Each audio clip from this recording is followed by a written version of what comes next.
Today, everyone speaks about commons, and suddenly everyone wants to build commons. We're supposed to believe, like if you look at the website of the European Union, we have like banks that are creating seminars about commons, and transnational companies that tell us that they're building the commons.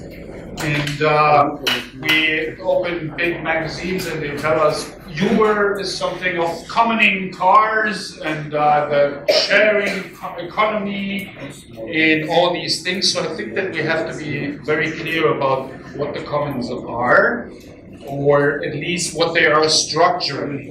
It doesn't mean that we can tell in every detail what the commons are or what the commons will be. But I think that if we look at history, it's important to remember one thing, that the commons are not a gift. And the commons are not, even if many researchers tend to describe the commons as working best if there is harmony, and there is like this big desire of harmony in a lot of, I would say, alternative circles that are also mentioning the commons, but it's not. I think that the commons are, we are likely to get them or to preserve them if we organize and are ready for constant conflict. Because the history of capitalism is a history of enclosure of the commons. And especially from the global south, I think people were, like we have much more traditional commons that have survived or have been preserved over time. People have the experience how capital, transnational companies, etc., grab the commons and incorporate them whenever they need them.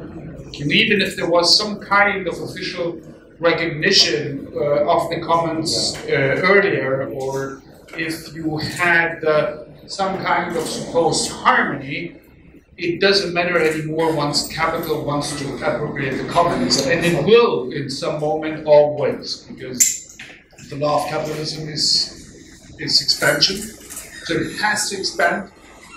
In a limited world, expansion means that it's taken away from others. And the history of capital is that it is incorporating, it is co-opting what is socially produced by the people. Capital is totally unable to develop anything for humanity. We see like all these tales about the free-floating creativity of capital making all the inventions possible, but it's nonsense. Capital is blocking inventions, is blocking progress by, for example, patent rights and things like that, which make it impossible for, like, for example, to develop new cancer medicines simply because the basic elements are already patented by a different company, so it's not worth for the company to even develop any cancer medicine if they have to pay the patents for to a different company. So we see that like that it means that the commons are neither the result of any harmony between private state and the people, nor can they be preserved any better if there is this supposed harmony. The commons, like everything else that people have won over the past hundreds of years, are a result of struggle, a struggle of the people. And I think there is an important difference we have also to make if we look like at the past decades. Over the past decades, many got to believe that liberal democracy is giving rights. And I think it's also a big mistake. For a few decades, liberal democracy has been a frame in which rights could be expanded, always by struggles too. There were no rights that were given for free, but they were all fought for. They were all brought through by huge movements, by workers' movements, women's movements, etc., and were a result of struggles.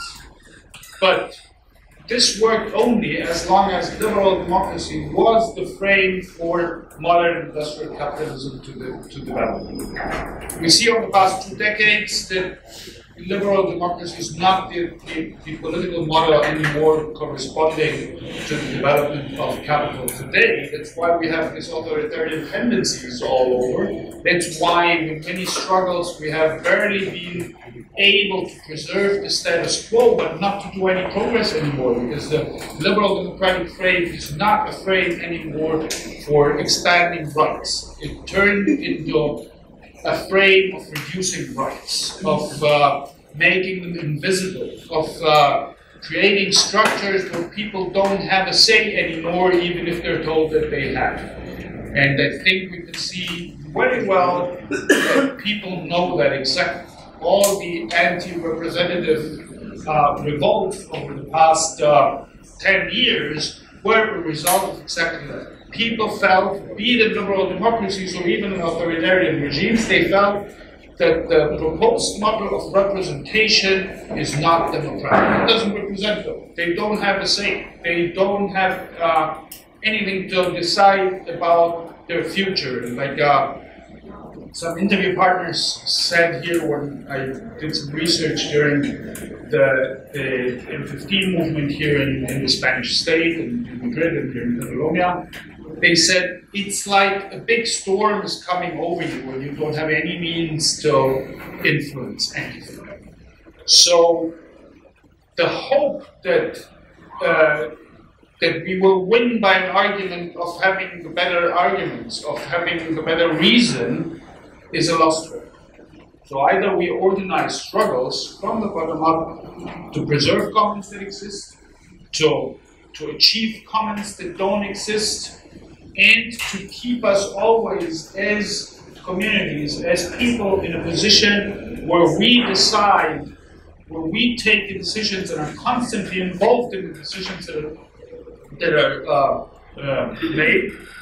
If we don't achieve that, if we leave it once again to the state to preserve rights, we won't even achieve them, neither preserve them. Because the times that the expansion of rights corresponded to the production model, they're over.